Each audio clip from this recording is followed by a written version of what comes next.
साथ हमें कुछ जानकारी एकत्रित की है, जिससे काव्य को पढ़ने से पहले हम बहुत सारी विचारों में मतभेद रहता है कि ऐसा क्यों होता है, ऐसा क्यों होता है।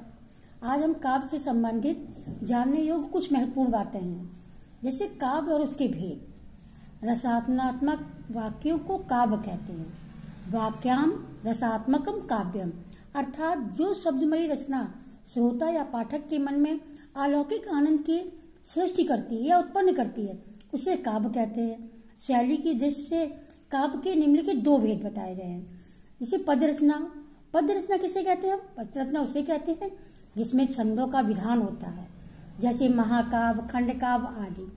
जिस साहित्यिक रचना में छंदों का विधान न होकर सामान्य वाक्य के रूप में अपनी बात कही जाए, उसे गद्य रचना कहते हैं, जैसे उपन्यास, कहानी, निबंध। अब हम जाने काव्य के भेद कितने हैं। काव्य के मुख्य रूप से दो भेद हैं, प्रबंध काव्य और मुक्तक काव्य। ये पद्य रचना के दो मुख्य भेद हैं, जिसमें प्रबंध काव्य के मुख्यतः रूप से दो भेद होते हैं, जैसे महाकाव्य और खंडकाव्य। अब महाकाव्य हम किसे कहते हैं? आप देखते हैं एक छोटा सा पद निकला, उसमें कहते हैं ये महाकाव्य से लिया गया है। एक बड़ा सा काव्य खंड निकला तो उसे कहते हैं काव्य खंड से लिया गया है। अब महाकाव्य खंड किसे कहते हैं? जिसमें किसी विशिष्ट व्यक्ति के संपूर्ण जीवन का विस्तार से वर्णन हो, वह महाकाव्य कहलाता है। जैसे हम देखते हैं श्री रामचरितमानस, जो कि तुलसीदास द्वारा लिखी गई है अवधी भाषा में, कामायनी जो कि जयशंकर प्रसाद द्वारा लिखा गया है, ये दोनों महाकाव्य हैं। इनमें किसी एक के व्यक्ति के संपूर्ण जीवन का पूर्ण वर्णन किया गया है। जैसे श्री रामचरितमानस में राम का किया गया है और कामायनी में श्रद्धा और मनु का किया गया है। अब आते हैं खंड काव्य, जिसमें संपूर्ण जीवन का वर्णन न होकर जीवन के किसी एक अंश या खंड का वर्णन होता है, उसे खंड काव्य कहते हैं। जैसे हुआ मैथिली शरण गुप्त का पंचवटी, कर्णवीर, भरत, तुमुल आदि। अब इन्हीं दोनों में एक आते हैं कि प्रबंध काव्य और मुक्तक काव्य क्या है। प्रबंध काव्य तो ऐसे हो गए। अब मुक्तक काव्य क्या है? जिसमें किसी कथा न कहकर स्वतंत्र पदों के रूप में भावाभिव्यक्ति की जाती है, यानी कोई पूर्ण बहुत बड़ी किताब न लेकर के छोटी छोटी कथाओं में ही उस काव्य को कह दिया जाता है, वह मुक्तक काव्य कहलाता है। जैसे सूरसागर है, इसमें हर एक पद की अपनी एक विशिष्ट पद है। इसमें प्रत्येक पद अपने पूर्ण और स्वतंत्र होता है। जैसे कि हम इसको हाई स्कूल में पढ़ते हैं, सूरदास जी के पद, उसमें पहला पद कहो कृष्ण भगवान के बारे में लिखा हो, दूसरा पद कहो उनके वात्सल्य के बारे में हो, तीसरा पद कहो फिर यशोदा माता ने व्यक्त किया हो, अगला पद कहो उदो ने और गोपियों की वार्तालाप हो। यानी कोई विशेष पद एक दूसरे से जुड़े हुए नहीं होते हैं। अब गीत काव्य क्या है? यह मुक्तक काव्य का एक भेद है, जिसमें गेय पदों के रूप में कविता रची जाती है। इसमें प्रत्येक पद अपने में पूर्णतया स्वतंत्र नहीं होता है, जबकि मुक्तक काव्य में पूर्ण स्वतंत्र होता है, क्योंकि किसी भाव की अभिव्यक्ति एक पद में न होकर के पूरी कविता में होती है, जिसे कहते हैं, जैसे है प्रसाद के लहर, झरना आदि कविता संकलन है। अब ये तो आपने हमें जाने प्रबंध काव्य और मुक्तक काव्य क्या है। अब रस को हम काव्य की आत्मा माना गया है। जैसे है काव्य, पढ़ने से, सुनने से या देखने से श्रोता या दर्शकों को जो अलौकिक आनंद प्राप्त होता है, उसे रस कहते हैं। काव्य में विभाव, अनुभव और संचारी भावों के योग से रस की सृष्टि होती है। रसों की संख्या 9 मानी गई है। ये रस आपके दिए गए हैं, लेकिन भरत मुनि के अनुसार 2 रस और आते हैं, वात्सल्य और भक्ति। अभी तक हमने जाना रस। अब हम जानते हैं अलंकार, क्योंकि काव्य में अलंकारों की बहुत महत्व है। अलंकार उस काव्य की सुंदरता को बढ़ा देते हैं। काव्य की शोभा बढ़ाने वाले तत्वों को अलंकार कहते हैं। बिना अलंकारों के भी बड़ी बड़ी भावपूर्ण रचनाएं रची जा सकती हैं, किंतु अलंकारों के प्रयोग से भाषा और भाव से सौंदर्य उत्पन्न हो जाता है। अब हम इसमें लेते हैं गुण। गुण क्या है? काव्य की शोभा बढ़ाने वाले स्थायी तत्वों को गुण कहते हैं। इस प्रकार अलंकार यदि काव्य की शोभा बढ़ाने वाले अस्थायी तत्व है तो गुण स्थायी, क्योंकि इसके बिना काव्य चित्र आकर्षक नहीं हो सकता। इसी प्रकार से अब इनमें गुण हम देखते हैं कि आप पढ़ते हैं तब कोई कह देता है ये ओज गुण है, प्रसाद गुण है, माधुर्य गुण है, तो आपके विचार में आते हैं ये गुण क्या है? गुण मतलब है होता क्या है? काव्य में गुण का क्या अर्थ है? तो कहते हैं प्रसाद गुण किसे कहते हैं? जैसे अंगूर के छिलके के अंदर से उसका रस झलकता दिखाई पड़ता है, वैसे ही जब सरल और शीघ्र अर्थग्राह्य शब्दों को प्रयोग से काव्य रस की तत्काल उपलब्धि हो जाए या उपस्थित हो जाए तो ऐसी शब्द रचना योजना को प्रसाद गुण कहते हैं। जिस प्रकार से हम देखते हैं अंगूर के हम ऊपर से देखें तो दिखता है कि उसके अंदर रस भरा हुआ है, उसी प्रकार से जब हम काव्य पढ़ें तो उनके जो शब्द हों वो हमें स्पष्ट उसके अर्थ ना निकालने पड़े, स्पष्ट ही वो प्रतीत हो जाए ये कौन से रस से परिपूर्ण है। जैसे है गुप्त जी का भारत भारती और हरिऔध का प्रिय प्रवास। प्रिय प्रवास में राजा जी के वियोग का वर्णन किया गया है। उसके आप काव्य को पढ़ेंगे तुरंत ही बता देंगे बैठी खिन्ना एक दिवस की गेह में की अकेली, तो इसमें समझ में आ गया कि ना कि राजा रानी घर में एक दिन अकेली बैठी हुई थी, इस पर सामने लिखा हुआ उसमें। वैसे ही है ओज गुण, ऐसे शब्दों के प्रयोग से संबंध रचना जिससे चित्त में उत्साह का संचार हो, ओज गुण युक्त कहलाती है। वीर रस की कविता में ओज गुण की प्रधानता होती है। जैसे श्याम नारायण पांडे का हल्दी घाटी है, काव्य ग्रंथ है। इसी प्रकार से हमने सुना होगा एक हर बोलो की कहानियां होती हैं जो उनकी लक्ष्मीबाई के बारे में कहा गया, इससे खूब लड़ी मर्दानी वह तो झांसी वाली रानी थी। जब हम ये पढ़ते हैं ना तो हमारे अंदर एक उत्साह का संचार होता है।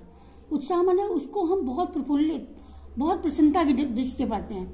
वैसे ही एक गुण आता है क्या है माधुर्य गुण। ऐसी शब्द योजना जो अत्यधिक कर्ण माधुर्य हो और चित्त को द्रवित करने वाली हो, यानी जो सुनने में भी अधिक मधुर हो और हृदय को भी छू जाने वाली हो, उन रचनाओं को क्या कहते हैं हम, उसमें क्या होता है माधुर्य गुण। जैसे कि है मीरा और सूरदास के पद। मीराबाई के हम पद पढ़ते हैं, मैया मैं चंद खिलौना ले हूं, या वो कहती हैं मैंने लीनो कृष्ण को मोल लिया है। ये सारे पद हैं। उन पदों में अपने आप बुक सुनने में भी अच्छे लगते हैं और हृदय को कहीं ना कहीं छू जाने वाले, उनमें क्या होता है माधुर्य गुण। अब हम देखते हैं काव्य में एक और गुण बताया जाता है, एक और विधा बताई जाती, क्या शब्द शक्ति।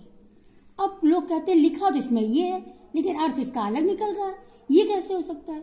क्या एक अर्थ के एक ही शब्द के बहुत सारे अर्थ होते हैं? हाँ, क्योंकि काव्य इन्हीं विधाओं से मिलकर बनता है।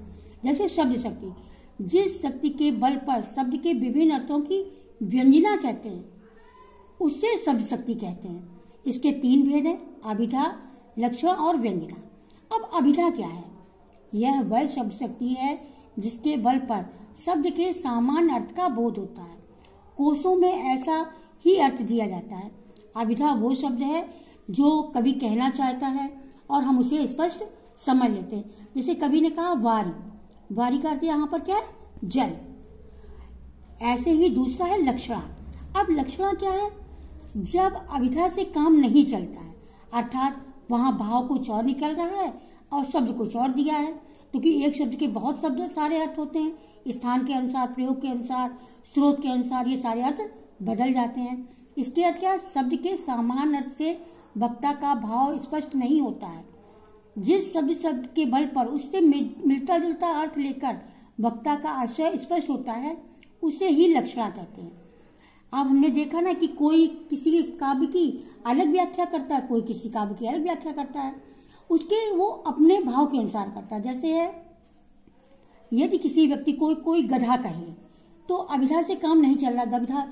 गधा में कहना क्या वो जानवर है? जानवर तो वो नहीं है, लेकिन उसका एक भाव है। भाव क्या है? वो मूर्ख व्यक्ति है, इसलिए उसे गधा कहा गया है। अब दूसरा शब्द आता है व्यंजना। इसमें भी व्यंजना के आधार पर भी हम काव्य की व्याख्या करते हैं। जैसे जब अभिधा और लक्षणा दोनों से अर्थ बोध नहीं होता है, जब इन दोनों से अर्थ की व्याख्या नहीं निकलती है तो हम किससे लिखते हैं? व्यंजना से। जिस शब्द के बल पर वक्ता का आशय ग्रहण हो पाता है उसे व्यंजना कहते हैं। जैसे यदि किसी कार्यालय का लिपिक घड़ी देख करके और कहे कि 5 बज गए, तो उसका आशय ये नहीं होता है कि 5 बज गए, उसका आशय होता है अब काम करने का कार्य बंद हुआ और हम घर चलने का समय हो गया। मतलब कहता कुछ है, अर्थ कुछ निकलता है। ये क्या हुई? व्यंजना। ये शब्द शक्ति की 3 विधाएं हैं जिनके आधार पर हम व्याख्या कर सकते हैं। अब हम एक और लेते हैं छंद। छंद जो कि आप लोग पढ़ चुके हैं, वर्ण, यति, लति आदि के नियमों से बनी पंक्तियों को हम छंद कहते हैं। अब प्रतीक, स्थूल को सूक्ष्म को स्थूल के माध्यम से व्यक्त करना प्रतीक कहलाता है। अब हम लोग पढ़ते हैं वाद। जैसे हम लोग पढ़ते हैं वाद क्या है? इसमें सभी बच्चे को मतभेद रहता है कि बात शब्द को क्यों लिया गया। अब बाद में हर एक बात का अपना एक अलग अभिप्राय है। जैसे प्रकृति में परमात्मा और आत्मा के प्रतीक रूप में, एक प्रत्यक्ष रूप में भी नर और नारी की छाया देखना छायावाद की प्रमुख प्रवृत्ति है, जिसे प्रकृति का मानवीकरण भी कहते हैं। जैसे छायावादी लोग, छायावाद में क्या बताया गया था, हमने बताया ना, जैसे लता को स्त्री का रूप दिया गया, वृक्ष को पुरुष का रूप दिया गया। इनके महत्वपूर्ण कवि हैं प्रसाद पंत महादेवी वर्मा। अब रहस्यवाद को रहस्यवाद क्यों कहा गया? क्योंकि प्रकृति में अव्यक्त सत्ता की झलक पाना ही रहस्यवाद कहलाता है। उदाहरण के लिए कबीर और झांसी हैं। अब प्रगतिवाद है साम्यवाद की काव्यात्मक रूपांतरण की प्रगतिवाद है। इसमें किसान की और हीन दीन दशा, उसकी सोशल क्रांति, पूंजीवाद के विरुद्ध अपने आक्रोश को कभी प्रकट करता है। अब प्रयोगवाद वह आधुनिक मत या सिद्धांत जिसके अंतर्गत चली आ रही साहित्यिक परंपराओं की जांच प्रयोगात्मक परीक्षण के अंतर्गत की जानी चाहिए।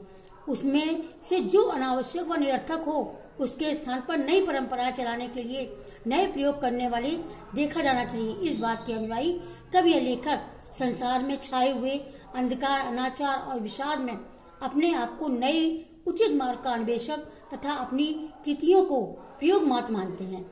इनमें आते हैं आपके अज्ञेय और मुक्तिबोध। अब हम इसको यहीं पर समाप्त करते हैं।